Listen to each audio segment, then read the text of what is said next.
Well, welcome everybody. Hello, and really excited to have you on today's webinar. My name is Liam Dorpalenberry, and I'm the CEO of Procure Now. So this webinar is titled Public Purchasing and Modern E-Procurement Tools, and we're really honored to have our amazing customer, the Sacramento Area Council of Governments, join us today to share their journey into transforming a legacy e-bidding and vendor registration tool into a modern, full lifecycle procurement management suite. So thank you for joining us, and I promise we're going to try our best to make this next hour or so fun and informative and fully exceed your expectations. So stick with us, and there's a little prize at the end if you do. So again, we're going to be raffling off two $25 Amazon gift cards. So you do need to be on the line to get into the raffle. So stick with us, and at the end we'll be doing that. And I guess on that note, I would love to pass it off to Tao to get started with the webinar. Awesome. Thank you very much. All right. So as we're getting started, I first just want to make sure that you can make your way around the webinar technology without any problem. I've heard someone say that they could hear us, but they couldn't see anything. I would suggest, if that's the case, that you exit the room and come back in. This is the first time I'm using this technology, so I'm kind of learning a little bit as well. So I'll apologize in advance if I fumble through some of the transitions. It really seems like a great technology, but I'm still kind of learning a little bit myself.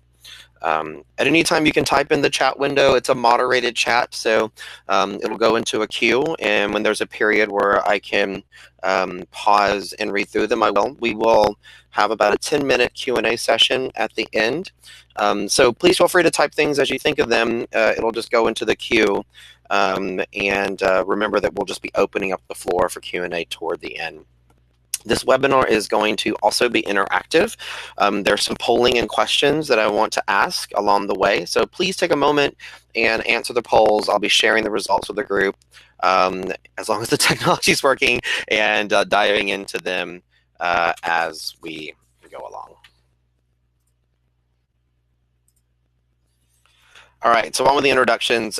This is me. I'm Tao. I lead the sales and marketing for Procure Now. I've been working as a consultant to local government agencies for over 20 years. So it's been a long time, and I love what I do. What drives my passion for local government is the people that I work with, from city managers to clerks to IT directors to purchasing directors, buyers, webmasters, city attorneys, heads of finance. I get an immense amount of joy seeing them leverage technology to drive success in their personal careers and their communities and transform the roles where they work. I'm really honored and lucky to be able to have a career out of helping so many folks such as yourself. So a big thank you to all of you out there for the work that you do in your communities. So I'm really ecstatic to have Connor Peterson join us today. Connor heads up local government services for the Sacramento Area Council of Governments.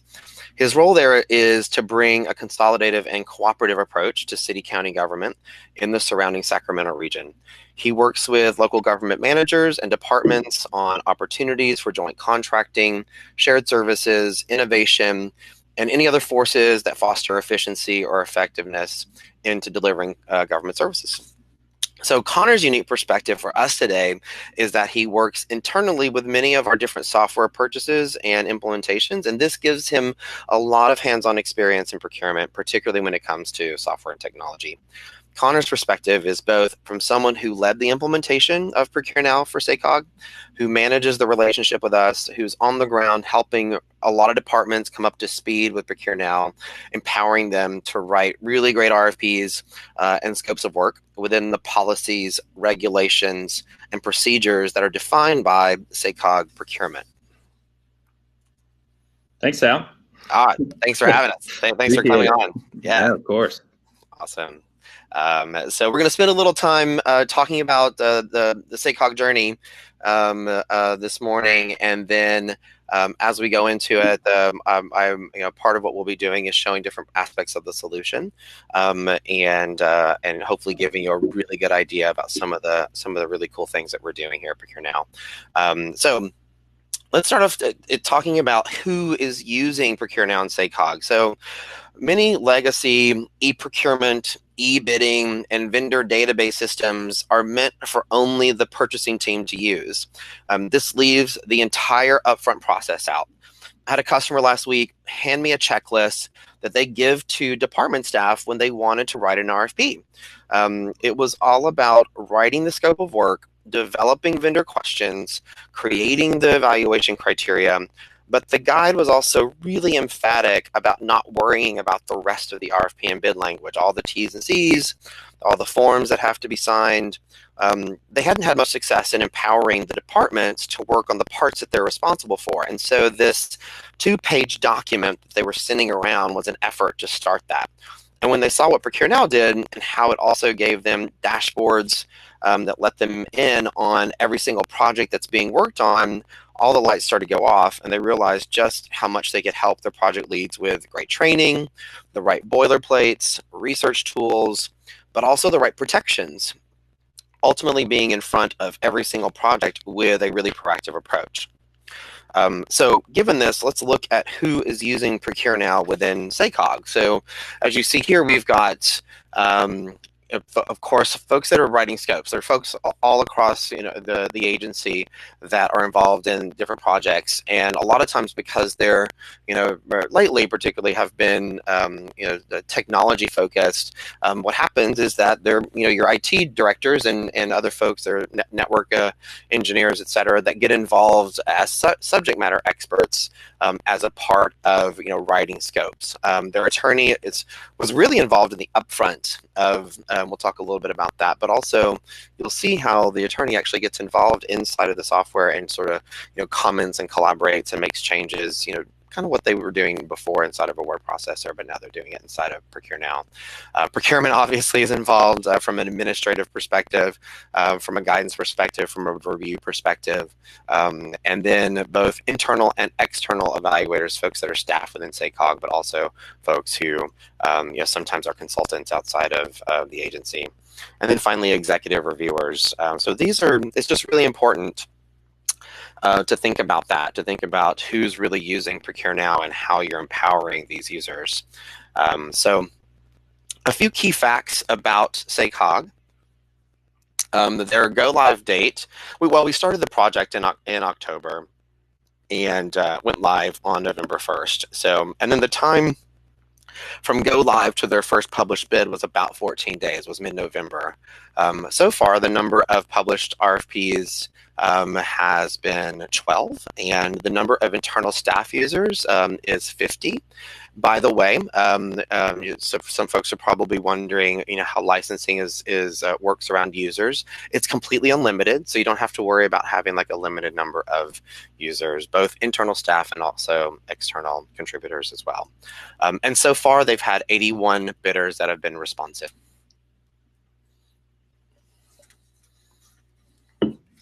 So again, it's really important to think about this, that many of the departments are users and contribute to Procure Now. Procurement sets the standard, the process, the workflow, the language, and then empowers the entire organization with built-in training, real-time commenting and collaboration, and procurement benefits by gaining insights into all procurement projects that are underway throughout the agency. Their procurement officer actually mandates that all requests for solicitations be started in Procure Now, because that's where the most up-to-date boilerplate language and processes are held. All right, so Connor, again, thank you for taking the time to share your experiences with us today. Of course, yeah, I'm looking forward to the chat and diving a little more into it. Awesome. So let's just jump right into it. Sure. So you've mentioned to me before, just how easy it is to onboard new users. Can you just talk about that experience and what it's like for folks that are new to Procure Now? Sure. So we've leveraged some other types of technology as well for whenever someone wants to build out any type of solicitation where they actually go in and they request that they'd like to build out an RFP, RFQ, or they're basically purchasing above a certain dollar threshold. And then at that point, our procurement officer, they get an automatic notification. And then at that point, if they have not used Procure Now yet, he'll actually drop a calendar invite where we'll sit down with them, or basically I'll sit down with them for about 10 to 15 minutes, and we'll talk through how to use Procure Now. And really it's just generally a basic overview, just because the software is really intuitive when they're actually diving in and building out their background, scope of work in that detail. So really it's just kind of some of the other forms of functionality and just how to navigate the page. And then at that point, they're pretty much ready to go. So it's just a quick training. And then once they've used the platform at that point, then we actually, there's no need to train from there. And we've had our deputy executive director, he's actually built out a few different solicitations after the fact, and he didn't even really require a training. He was able to just dive in and actually build it out himself. Awesome. So along those lines, just the time that it takes for someone to go from idea to finished draft, can you talk a little bit about that? Yeah, I mean, it's like you said, or like I just mentioned, we sit down with them and for about 10 to 15 minutes. And then really if they have the detail, the background, the scope of work, their scoring criteria, they can really just drop it in. And at that point, can shoot it over to procurement and then to legal to really hit the ground running. I've had an instance where I monitor the system in some ways where someone, over the matter of a few days, there wasn't a solicitation there, and then it was nearly all the way built out within 3 days in the time that I had checked back in with the system. So it's a really easy and quick process, just depending and the basics of building out a solicitation. A good amount of the work is done in building out that scope of work and kind of what the needs are of that solicitation. So really the administrative side of building the actual document is not really, it's not as kind of burdensome as it used to be. It's more so just focusing on finding the content. Awesome. And so in this developing your scope of work and your RFPs, et cetera, there's obviously some collaboration that goes on. Can you describe what that collaboration process is like? Yeah. So from a project manager perspective, I just built out a couple solicitations, and it's really it's easy once you add a user. That process is also is quick and painless, but you can comment directly to your team and also to your procurement officer. We've basically created a process where if there's a comment for legal that a project manager has, they basically go to the procurement officer first, and then they can that goes directly to their email. And it almost becomes a little bit of a task manager, which is nice, rather than just kind of being buried in a Word document with track changes. So you'll notice here that basically had someone come through, Casey, on our staff, to go through and take a look at that particular solicitation and direct comments to me or to if there was anyone else on the project where maybe there was something that didn't make sense, and then at that point you can actually click resolve, which is a nice feature. And it integrates into your email. So, if someone sits down, then you kind of have your little task list of comments to interact with. And then on the big time on the legal side, we've seen a lot of benefit that legal is able to jump in and directly comment to project manager, to procurement, if there's any concerns with that, with specific sections of the document. And then within it as well, they don't have to worry about those terms and conditions being touched, which I'm sure, as if you're on the procurement side, that's really beneficial. It's more so worried about that scope of work and that detail. And thank you for that, Connor. To that end, one of the things that I wanted to just show real quickly is when someone's reviewing the RFP that's been developed, you can see on the screen here. And I'll just say this too, because I've had a couple of comments come in around visual problems. I apologize for that. I think on the whole, everyone is able to see everything. And I'm still trying to do a little digging to see why, why a few of you aren't able to. But what I'm showing on the screen right now are the different sections of, let's say, like the terms and conditions. And you'll notice that there's a little padlock here. And although it's a little icon, it's actually really powerful in the review process, because that assures someone who's reviewing this that this was one of the sections that was actually protected, and so they don't have to worry about it. Like, they're not worried about whether they're using the wrong version, or did they delete a section that didn't need, so that's just one little thing that like goes a really long way when it comes to like speeding the process of review for someone like the attorney or your purchasing staff. So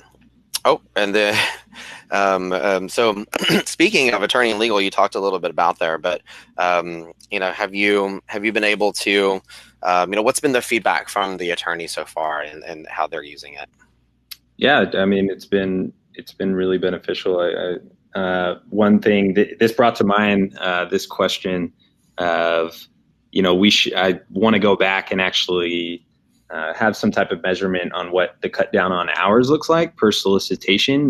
But I would imagine it's definitely pretty substantial, just because leading up into adopting Procure Now, we actually had a lot of issues where they would or project managers would grab the wrong template, and actually that would go to legal, and then legal would find that out. They'd have to go back, basically redo the whole document at that point. And so that's completely been cut out. But then also the collaboration piece that allows them to go directly in on their own time and not have to search through their email. So they have a centralized portal where they're able to look at these solicitations and not have to go back and really dive into and sift through all their email to find that document, where they then pull that up and go through track changes and things like that. So it's been really nice that on the side of a more of a centralized means for them to manage it. And I know that the turnaround's been a lot quicker. I haven't been able to quite manage or track that or measure that yet, but it brings to mind that's on my task list. Awesome.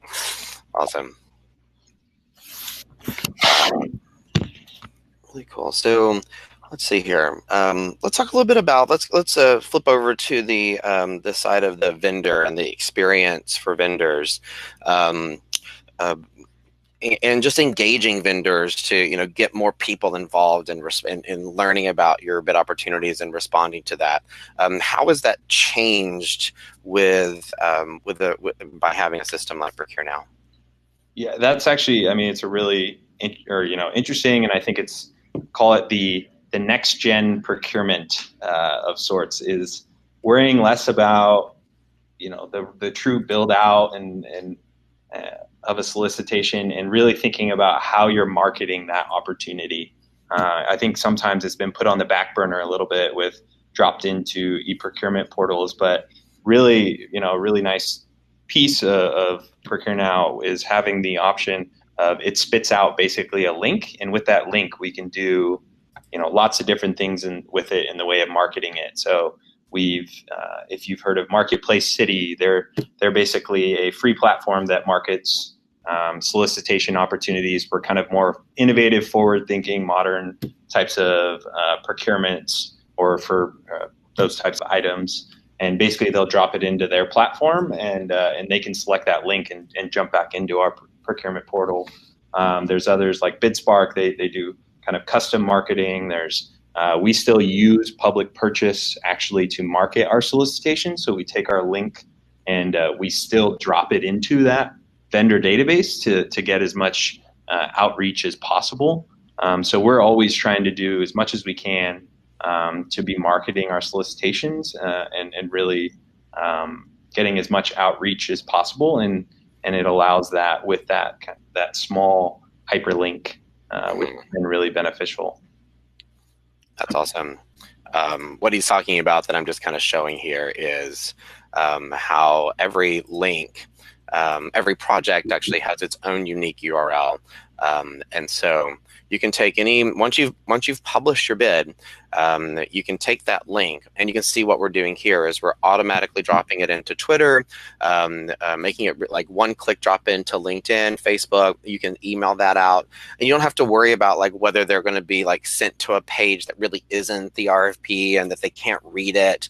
Like we wanted to make this really easy so that you can continue using your vendor databases that you have, and have that just be an enhanced another place where you can outreach.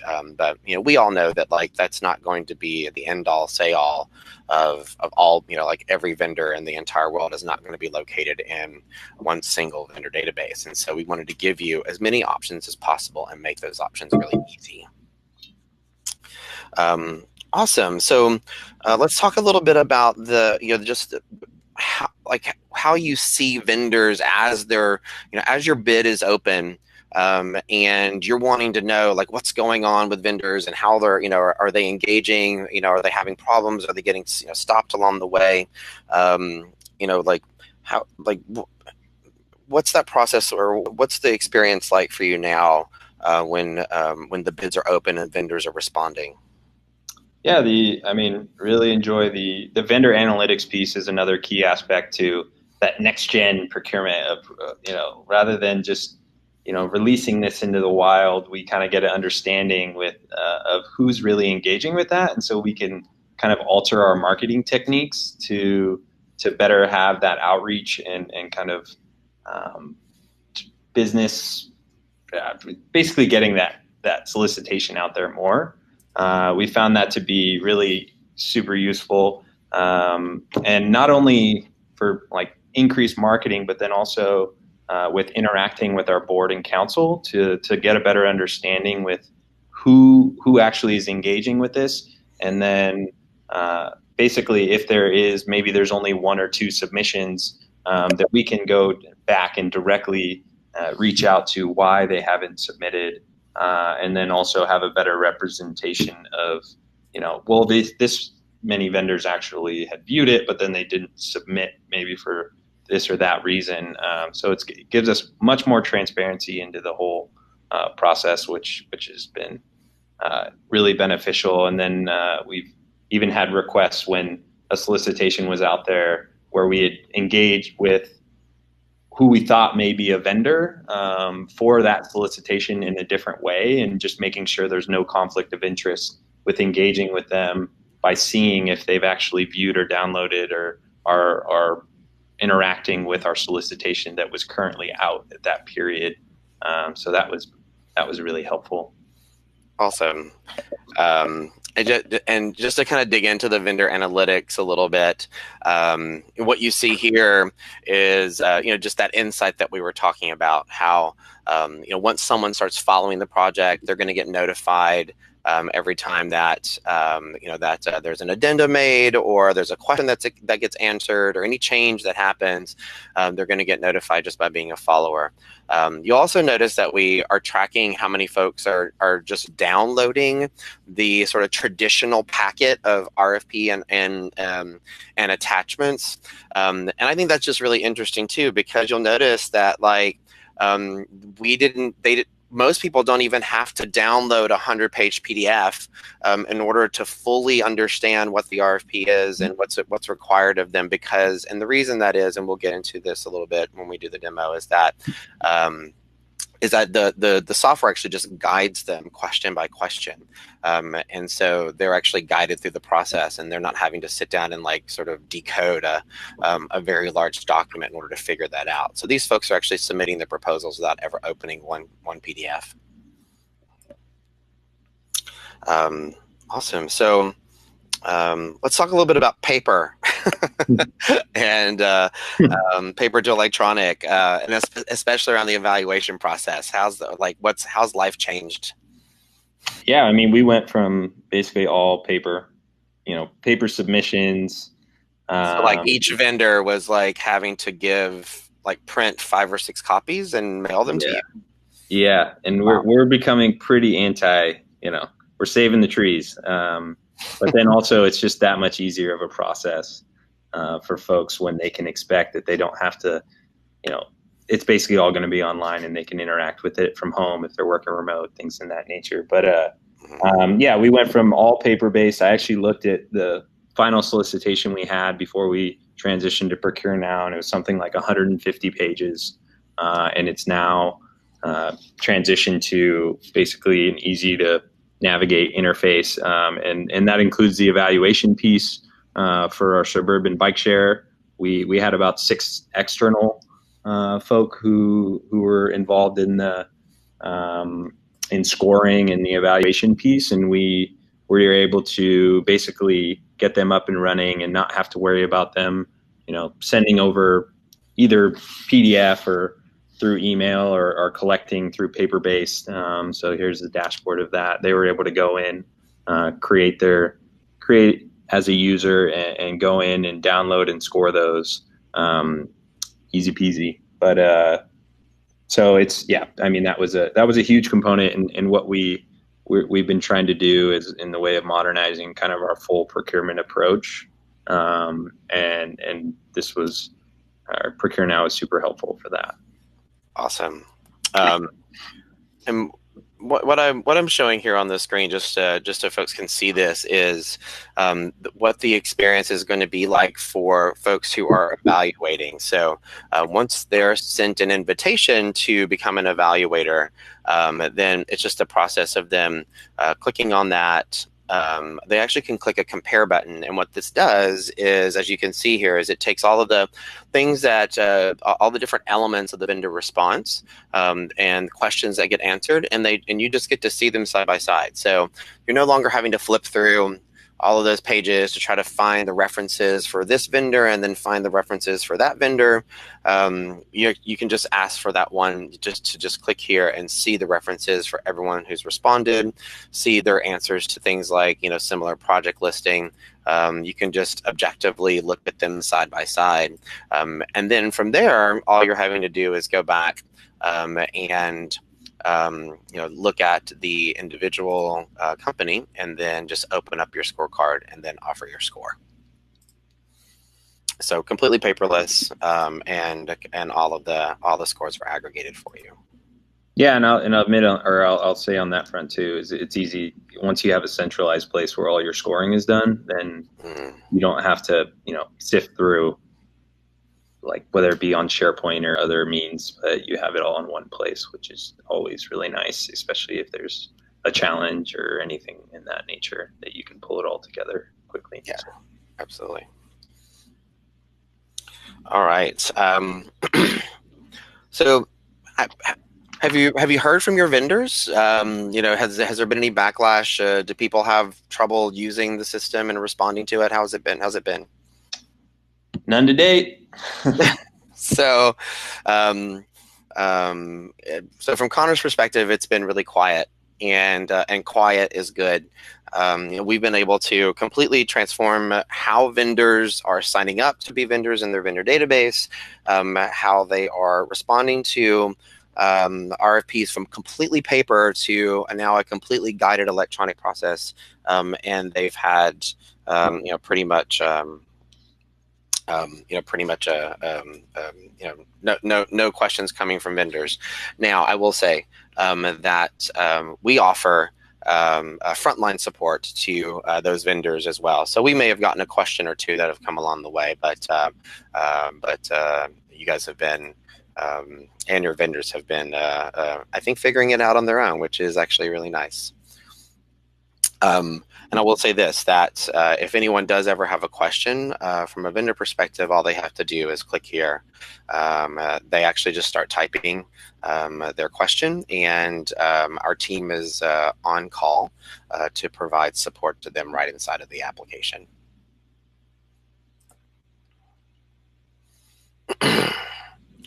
All right. So just kind of we've kind of gone through the process of drafting and the bidding response and the evaluation process.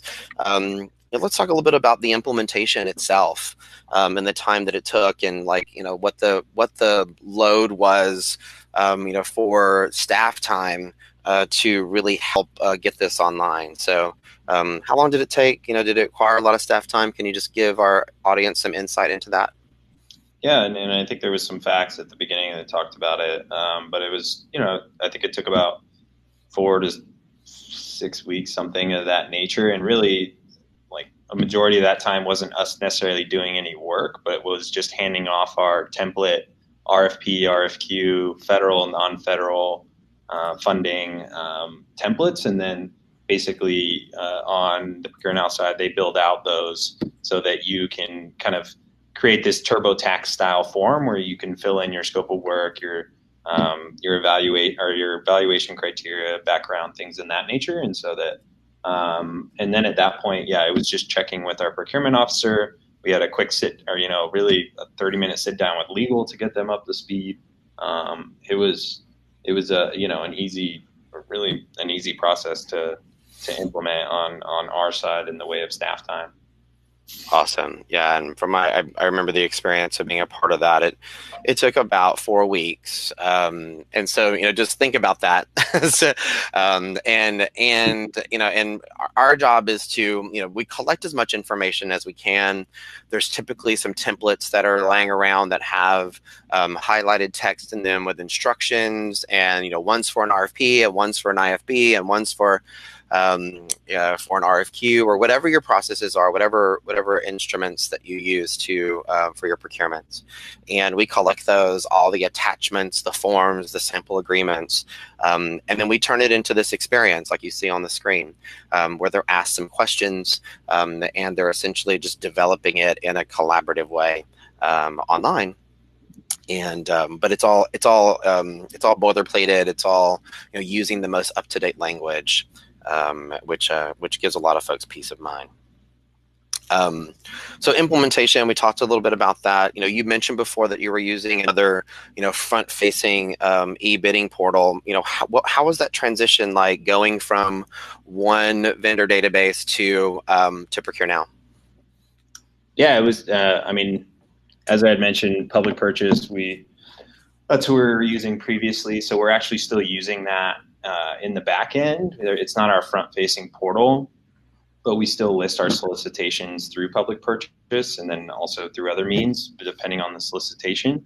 But yeah, we kind of just had to sit back and kind of critically think about it a little bit, like what's the differences between using either or. And so now we use ProcureNow. We like the kind of the user side, the user experience for a vendor for filling out, registering as a vendor. It's definitely a bit easier, and I'm sure if you're as a procurement manager, there's I've encountered a few different, lots of different e-procurement portals and from the vendor side and trying to register, and it can sometimes not be always the easiest process, and so we still want to market as much as we can, but I think that we thought it made more sense to have ProcureNow as kind of our front-facing portal. Is a little bit is easier to navigate, and then also the register process was better.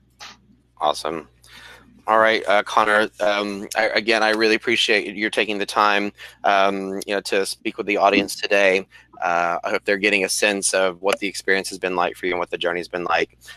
If you could just wrap up, like, what's your recommendation to anyone considering a system like ProcureNow? I'm sure folks realize that we've been definitely happy with ProcureNow. I think it's funny too, because we actually we had built kind of built out using a different software a way of building, like kind of standardizing the build out of solicitations. We've done it through software called Screen Door, and that took a lot of work to do, but it definitely made it easier from project manager side. And so we actually encountered Procure Now through a conference where the city of Philadelphia talked about their implementation. And then once we got eyes on what it represented in the way of kind of a template, easy to fill out RFP for project managers, then it made all the sense in the world to implement. So if you're looking for a more modern way that how you approach that administrative side of building out a solicitation, I would definitely recommend checking out or considering Procure Now. It's been, and they've also been fantastic partners, as you could tell. Like they're very reactive to any of our feedback or concerns, and it's been awesome working with kind of a smaller, more nimble company, and they've don't have enough good things to say about them. Definitely. Awesome. Well, thank you so much, Connor. Connor's going to stick around and answer questions that we have, at the end of our time here. This is one thing that I wanted to just really bring out that was, brought up during the time that Connor and I were speaking, and I really love this. When we can build intuitive software that not only exceeds all of your functional expectations, but also improves the quality of your job day in and day out, now we're talking. And this is something that's difficult to define when you're out there looking for great software to help you do your job. Rarely do people ask themselves, will I enjoy my job more once I start using this? And I think you really can ask yourself that and answer that with a definite yes. Our customers are enjoying being inside of our product and using it day in and day out. And we just want to, we know that you're having to look at this stuff. And so we're doing our best to make sure that it's beautiful, intuitive, elegant, and we're just going out of our way so that you have a great experience every single day. All right, so I have a quick survey that I want to ask everyone, and it's important that you answer it because it really sort of leads into the demonstration that we have going on here. So I'm just going to open up our first survey. It's around RFP and bid development. So please take a moment. I'm just going to run through these. Who writes the scopes of work and project requirements through RFP? Does purchasing do it? Do project managers do it? Or is it a collaboration that occurs between different subject matter experts? The second question, who develops the questions that vendors are asked to answer? Does purchasing do it? Does the project leads do it? Or is it a collaboration between purchasing and project leads? The third question is around evaluation criteria. Same thing. Does purchasing do that? Do the project leads do that? Or is it a collaboration that happens between the two? The fourth question is around the pricing table, if there's one that exists for IFBs, et cetera. Does purchasing handle that? Does the project leads do that? Or is it a collaboration effort? And then finally, around terms and conditions and compliance forms, who makes sure that that language is correct? Is that purchasing? Is that the project leads, or could both possibly do that? So I'm just going to give a couple more seconds for folks to just respond to that. And then we'll go into the next piece of that. All right. I'll just give it just a few more seconds. All right. Cool. All right, we'll go ahead and end that. I'll go ahead and share the results here so you can see. Of course, there's no wrong answer to all of this. What we have found is that it's different in different places. In some places, there is a lot of collaboration that happens in some pieces of it, and we see that result here. In the different sections that you have. I have noticed, and I think you guys confirmed that when it comes to terms and conditions and compliance, that's something that's mostly the responsibility of purchasing, or some person who is sort of named the compliance person there.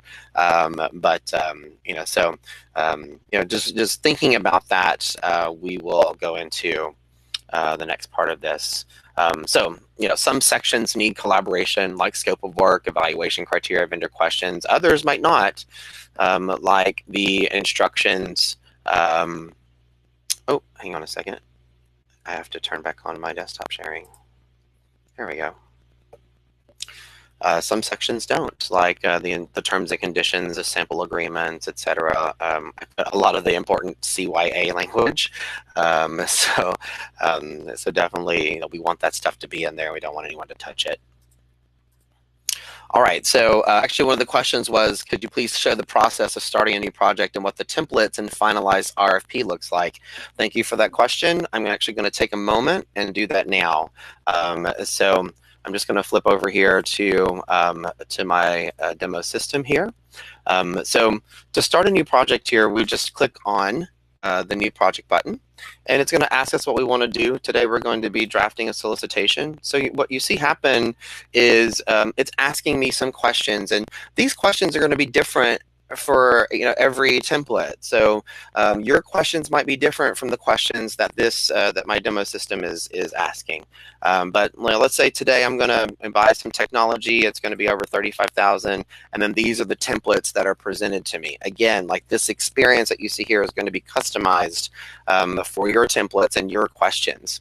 So once that gets built out, then what it's doing is it's pulling and plugging all the different language and all the sections that are yours, and it's going to take us through a tour. Now, it's important to realize that folks that are writing scopes and that are involved in this process may only be doing it like a few times a year, and so it was really important for us to make sure that we integrate contextual training right inside of the application, so that if I'm coming through here and I'm, let's say, doing an RFP for audio, video. I saw this earlier on SACOG site in the council chambers. That if I scroll down here to my summary and I don't know what a summary is, I can just click on this and be guided through that process, be given examples of what other summaries are like, and then once I see that, then I can type in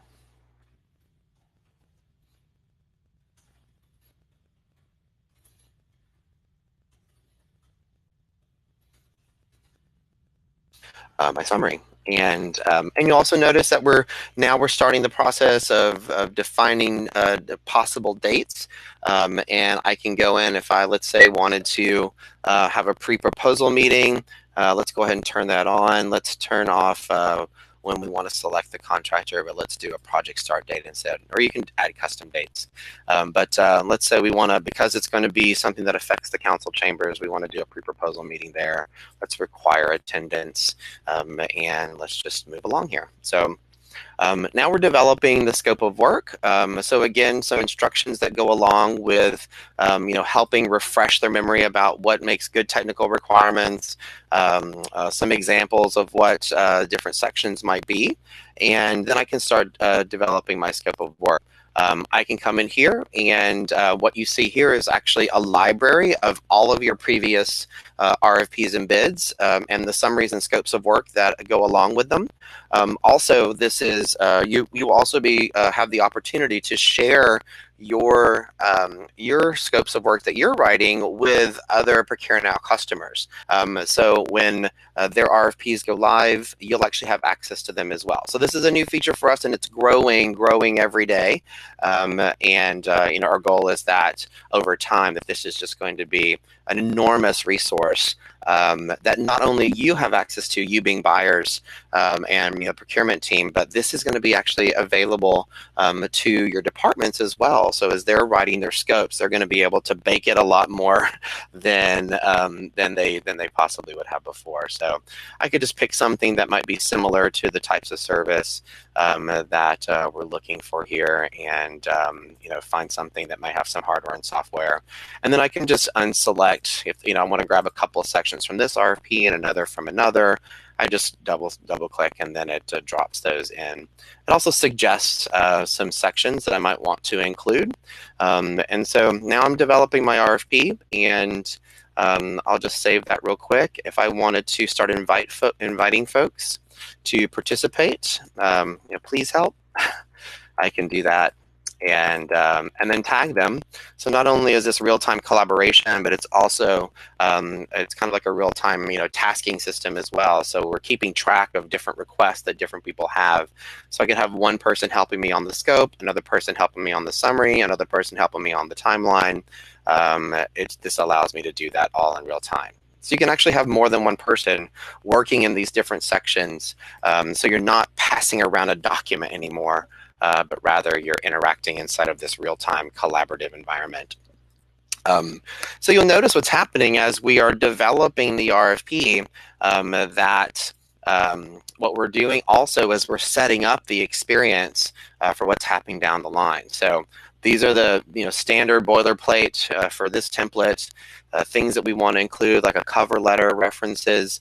We actually have an integration with DocuSign that allows you to create power forms, and those would be forms that a vendor can fill out, and then it would be stored as a part of the vendor record as well. So we have an integration with DocuSign that allows for that. So different kinds of questions. I can come in here and add a new question if I want.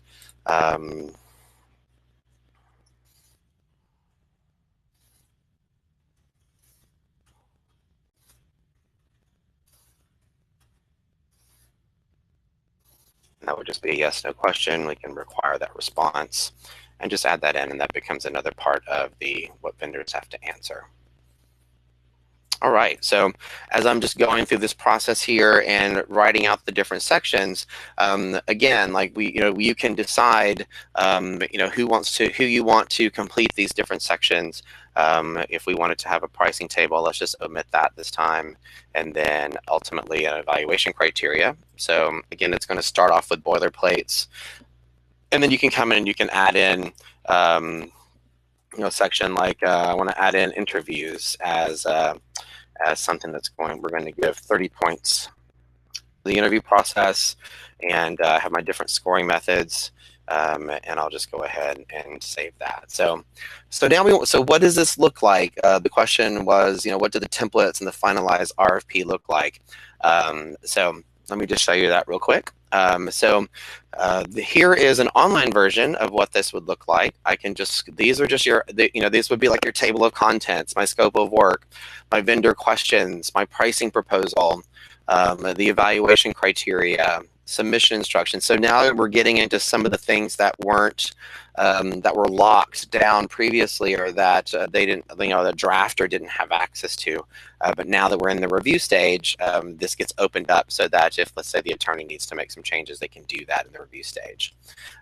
So there's my terms and conditions, and if there are any attachments, you'll notice that there's some attachments that go along with the template as well. So it's just handling making sure that all your boilerplates, attachments, and templates are all up to date. So this is one view of that RFP. Let's just stop and take a look.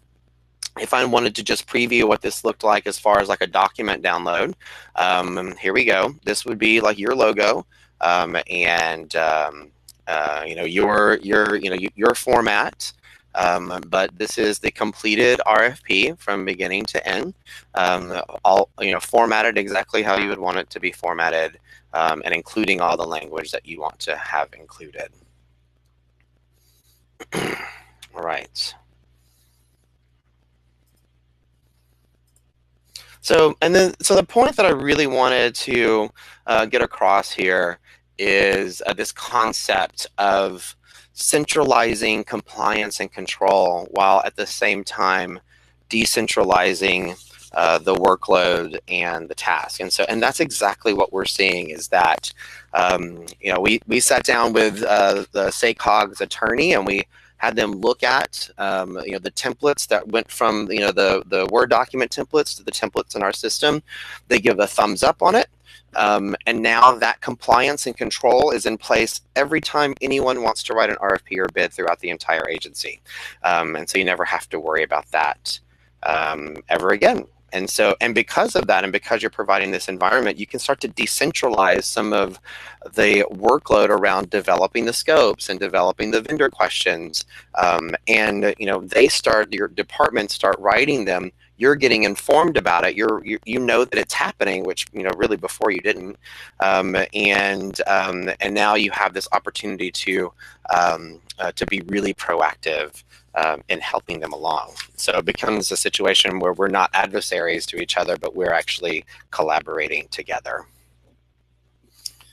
All right.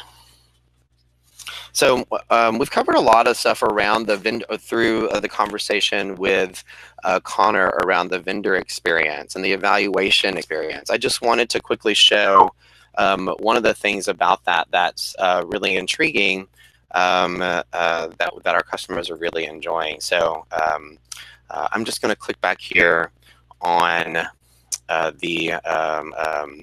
demo proposals that we have come back here. And again, so we looked at the side-by-side evaluations, but I just wanted to show you like what that looks like for like an IFB that comes in. So they're actually, the vendors are responding they're not downloading an Excel file and filling it out and uploading that or anything like that. They're just responding right inside of the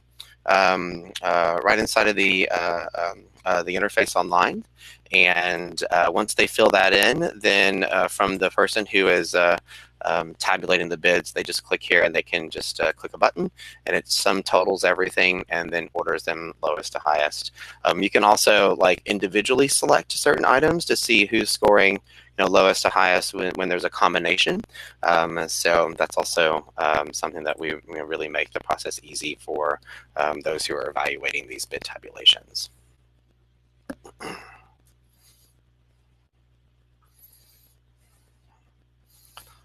All right. So let me bring this back up here. So who knew that if we give users access to the right tools in the upfront part of developing and managing your projects internally, that it would create all these better outcomes?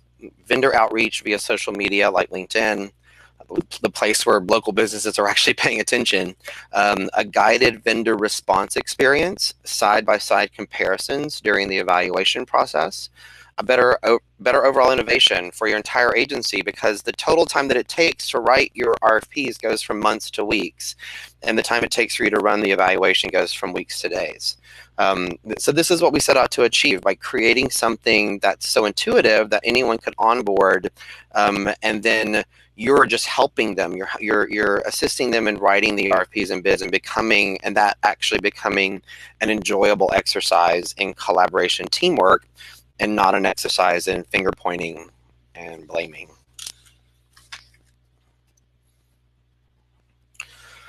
So this is the Procure Now solution. We've covered 3 of the 4 modules today: developing solicitations, what you see in the green, engaging vendors with a modern guided bidding tool, which you see here in the blue, and automating evaluations and tabulations, which you see here in the orange. The 4th module, which is contracts, is a new module for us, and we're actually going to be hosting a separate webinar coming soon about that. All right, so I'm going to open this up for Q&A. We've got about 4 minutes. I would like to stay on until about 5 minutes after, so we give ourselves about 10 minutes for Q&A. So I'm actually going to, I'm going to open this up and see if I can use this correctly, and see what we come up with here. So I'm going to read through the comments that were given, but if you also have something that you would like to ask, please go ahead and type that question, and I'm going to do my best to make sure that we get that asked here. So let me just scroll through here, and I'm going to check these off here. Okay. All right.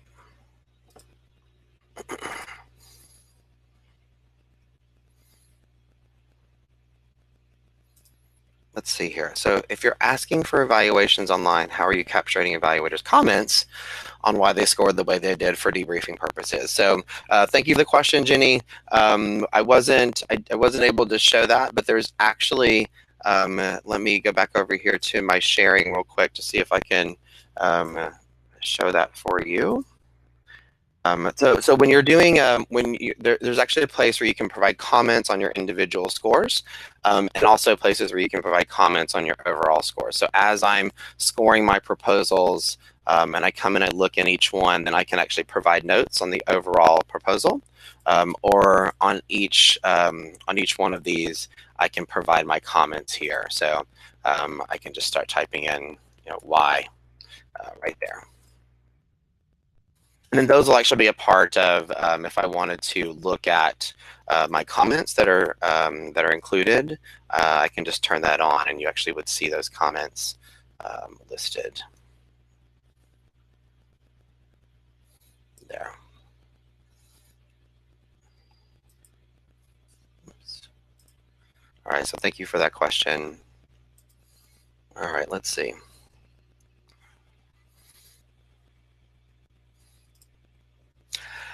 Here's another question. Does the product allow for more than one agency to publish their solicitations on this platform? For example, can we get a group of agencies together to publish all of our bids, contracts, and vendors online to share? Absolutely. We mentioned this sort of as a side before, but you can absolutely have, it's not limited to one particular group.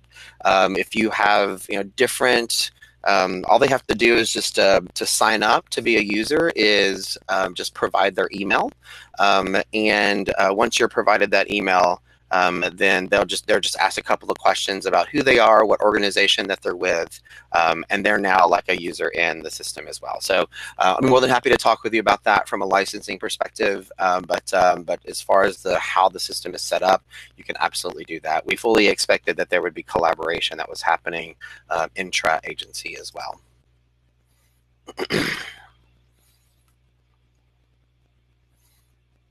All right. Let's see here. Oh, show my question list. So, okay, so here's another question.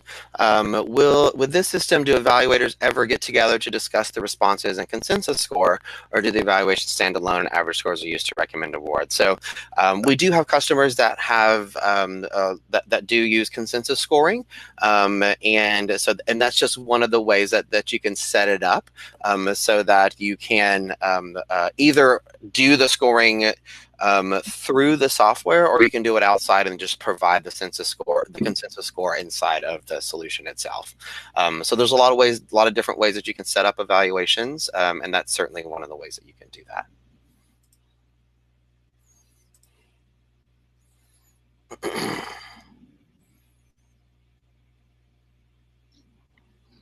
All right. So let's, I think that was, if there are any other questions that you have, please go ahead and ask. Oh, okay. There's a question here around, can you show us what the quoting process looks like? So I'm assuming what you mean by that is like how does a vendor like provide their quote? So I'm more than happy to show that real quick. Let me just go ahead and what you see here is that, okay, awesome.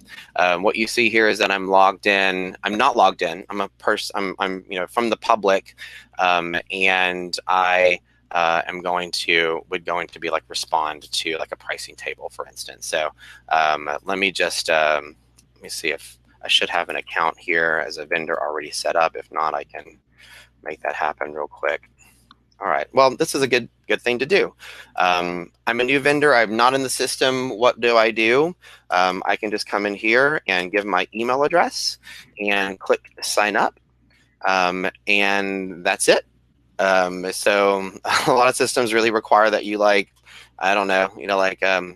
tell us all kinds of information about yourself before you can actually have access to anything. And we really wanted to make this process really intuitive for vendors and guide them along the process, as opposed to just making it feel like a brick wall they had to climb up. So they just type in their email address. That's it. They get an email, and then I just fill out my name, my company, and just click that. Let's give a password. All right, so now I'm an activated vendor in the solution, and let me just come back here to my vendor portal here. So, Tao, they can't see your screen right now. oh, thanks for letting me know that. See, I told you something was going to happen. All right, so let me just I'll go back to the portal so you can see that. I'm back at the vendor portal, and I'm logged in as a vendor. I took you through that process. Unfortunately, it wasn't on the screen, but it was really simple. I just provided my email and a couple of pieces of information.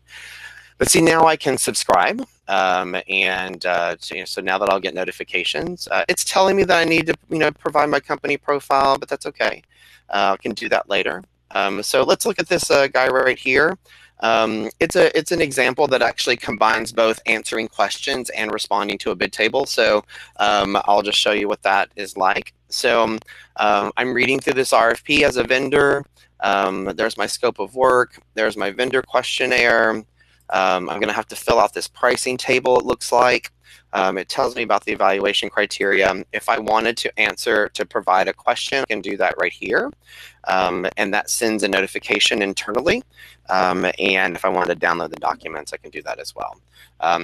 Another really important feature, if I want to share this with my friends and my other colleagues, this might not be a great opportunity for me, but it's going to be a great opportunity for someone else I know. I do this all the time, and we just wanted to make that really easy so that you not only just have direct, it's like you have a second wave of a vendor engagement that is based off of a social network. And so now I'm ready to apply to the project. I've read everything. I feel good about it. I've followed it, so I'm getting updates. And now I'm just going to hit the apply button. And what happens when I hit the apply button is that it moves all the other things out of the way that I don't really need to be, and to worry myself about. They're still here under project documents. I can click and get to my terms and conditions anytime I want. But now I have this proposal tab. And so number one, it's asking me for contact information. So I fill that in. All right. Then number two, I'm going to answer, it's just guiding me along. Like, let's provide my cover letter. So, okay, they want a cover letter. So let me just go ahead and, find, I type up my letter, and then let's do this. Just drag and drop that letter in. I will probably have some references, so I can just type those in, or if I can just copy and paste those, I can do that. There's my if there's a form that you want them to fill out, it just pops over to DocuSign. You give your information, and off it goes. Let me just do that real quick. So, come on now.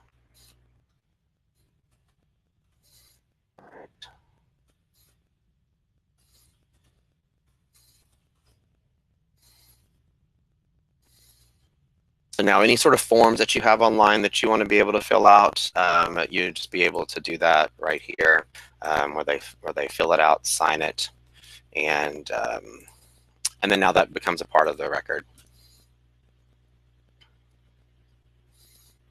All right, I don't know what that's about, but let's just go back. My demo gods are getting me. Answer yes, no questions. Here's a question about my workers' comp insurance certification. This is where I would list other projects, similar nature, and then save that. And then now I go on to pricing. And so this would be, so this is around like a professional service deal, but you can kind of get what this would be like if you're quoting goods and commodities, et cetera, would be very similar, where you're just going in and you're typing the costs, and it's just going in and adding things up. So if I wanted to, there's 5 of those. There's the price for that. Training, let's do 16 hours of training. So you can set this up however you want, and it just walks them through responding to your pricing table. And then if I wanted to provide comments, I can do that right here in the comment box. As you see here, you can do multiple pricing tables, optional pricing tables, anything that you need to get response from your vendor. If I needed to collect information about the company itself, looks like there's some stuff that I need. The state of incorporation, I'm going to need that, and I'm going to need an address. Let's go ahead and fill that in. I need a state.